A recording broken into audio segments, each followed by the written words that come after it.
Hello Mzansi and welcome to episode 156 of Farmers Inside Track. I'm your host, Donumdu. She waited 2.5 years to get accreditation, but Gabbey Gostina Malope's unwavering spirit and knocking on as many doors as she could is how she started Toutele Agri College South Africa.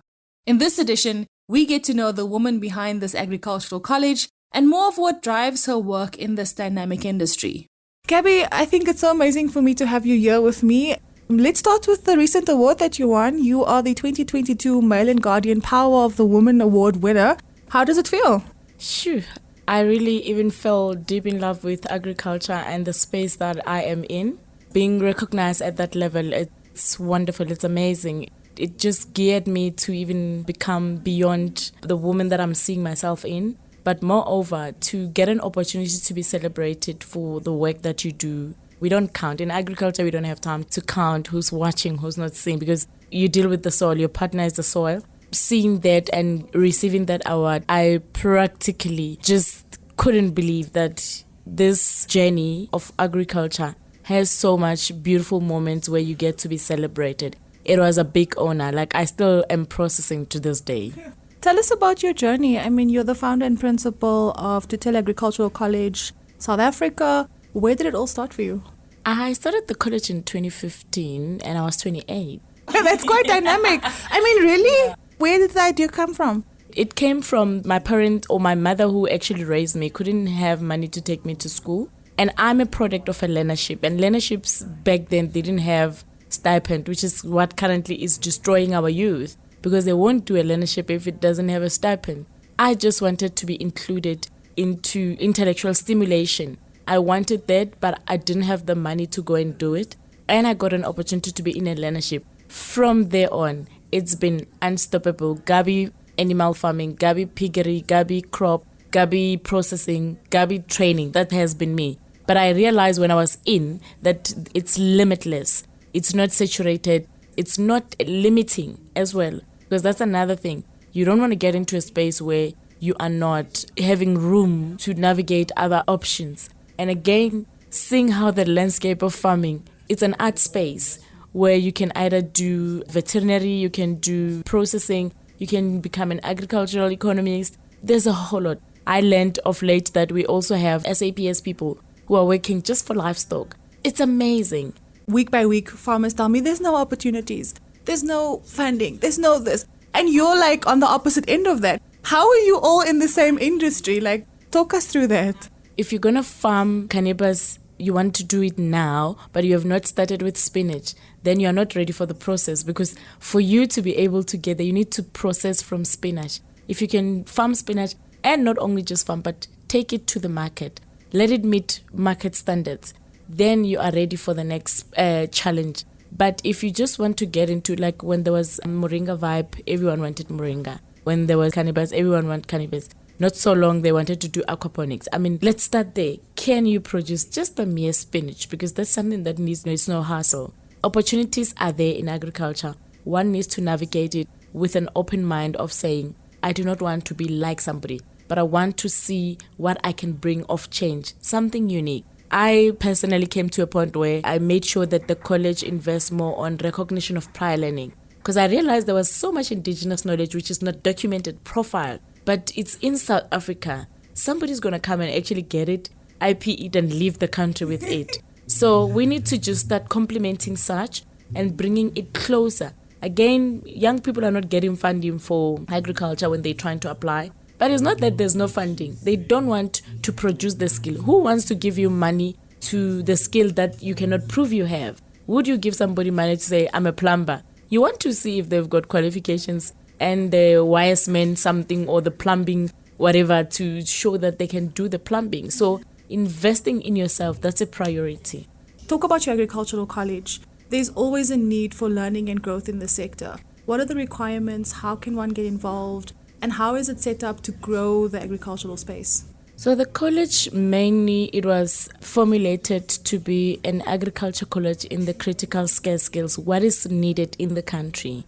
You don't want to set up something of continuation or duplication, but I looked at what was as critical skills, what was the country needing at that point. And at that point, we needed black farmers to take over and stop complaining, because every time you meet our community members, they're busy doing somewhere, blaming somebody. I mean, I was not born not too long ago, but I cannot attest and get into war and fights and inherit generational battles of things that I have no knowledge of. But if you say from 1987 to now, what have you done?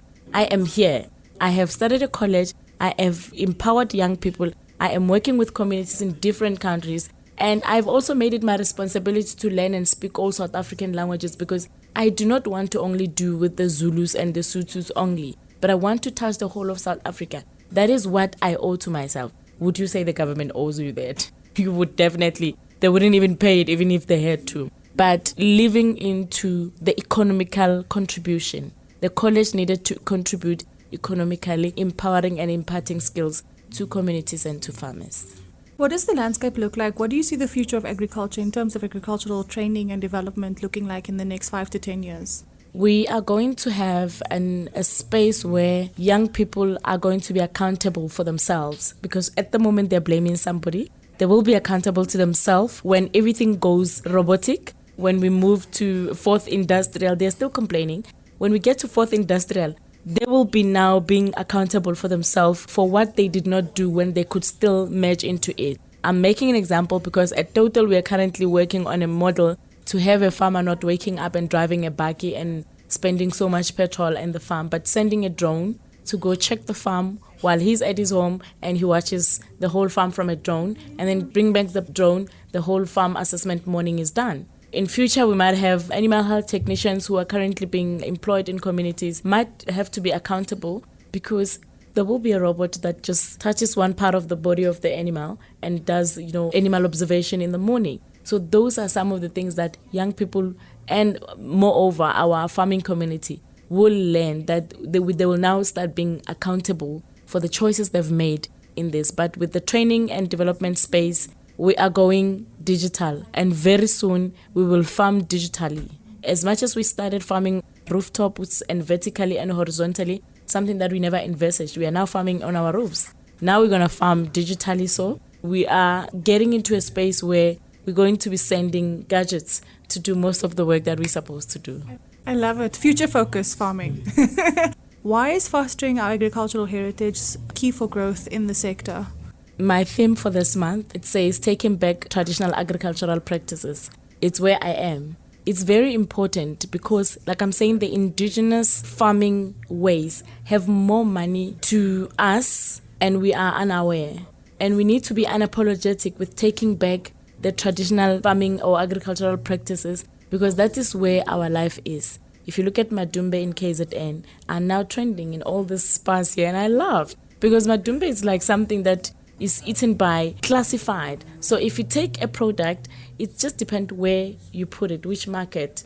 If you're buying water for 7 rand somewhere else and on another place, I mean here in Sandton you buy water for 11 rand with the same size of bottle. It just say, when you do this farming, move your product to a space where they'll add more value.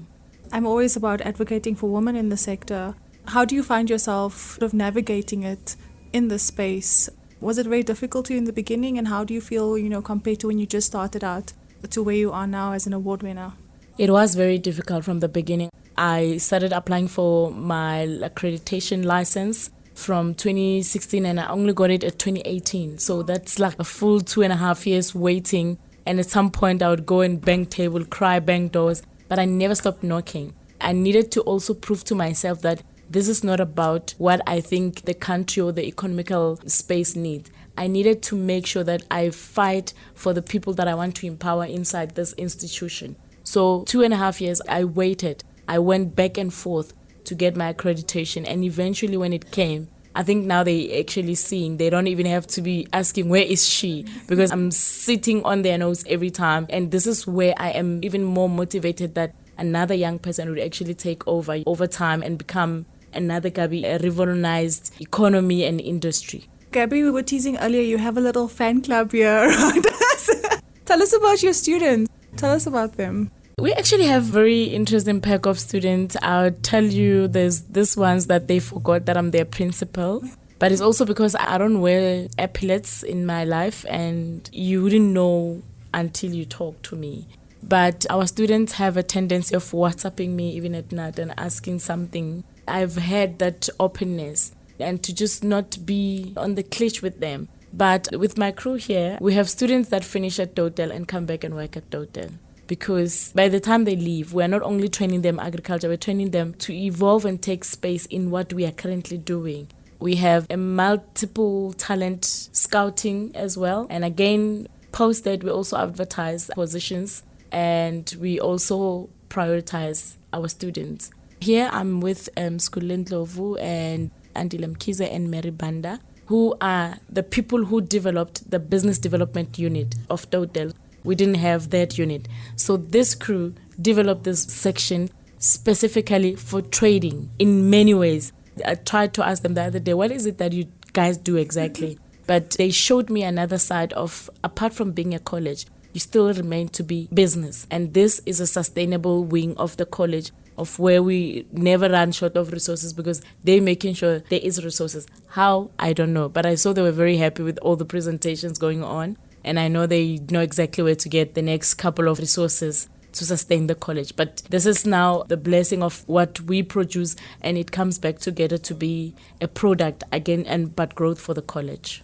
Her positivity and resilience is truly infectious. Thank you so much once again for joining us here on Farmers Inside Track, Gabbey, the founder and principal of Toutele Agri College South Africa. Our hashtag Soil Sister, Roseline Mapuranga, a formal construction manager, took the plunge and bought a small holding to set up a small hydroponic system. She joins us now to talk more about pushing through despite the challenges of starting a new agricultural business. I initially started in the construction industry about, I would say, 10 years ago. My husband is an architect, so I would go with him visiting sites and just taking along when it's going to work. So I ended up having an interest in construction until I came to a point where I could actually manage construction project from start to finish. And then I did construction management. That's how I got into the construction industry. I met a gentleman by the name of Jeffrey Ndumo, and he introduced me to aquaponics in 2017. I'd never heard of aquaponics, so I did my research. That's where my love for farming came about. I started having an interest in farming in general, not only aquaponics. Then I did also my research on hydroponics. I started my hydroponic business just before lockdown. That was in 2020, I think it was around January. 2021, I then bought a small holding farm in Meyerton. So I went and I approached my municipality before I bought the land to try and get assistance, maybe in leasing of land. And I didn't come out with anything. I approached my GDAD, which is a Gauteng Department of Agriculture, the Gauteng division, and I also didn't get assistance. I tried applying on the national database of the Department of Agriculture and also didn't manage to get any land. So I ended up saying, you know what, if I really want to do this, do whatever it is that I can to get my own farm or my own plot. So I didn't have the financial capacity. I remember we are just coming from COVID and we didn't have any income. So I managed to buy a small old farm, which is 2.3 hectares in Midvale. That's how I then started. It's a bit expensive to set up a hydroponic unit. So I started with free-range chickens. I then did a bit of broilers. And then I then managed to get funding to do my one tunnel, the 10 by 30 tunnel with the hydroponic system. And then that's how I managed to expand a bit on the hydroponics. I having the 10 by 30 unit and doing cucumbers.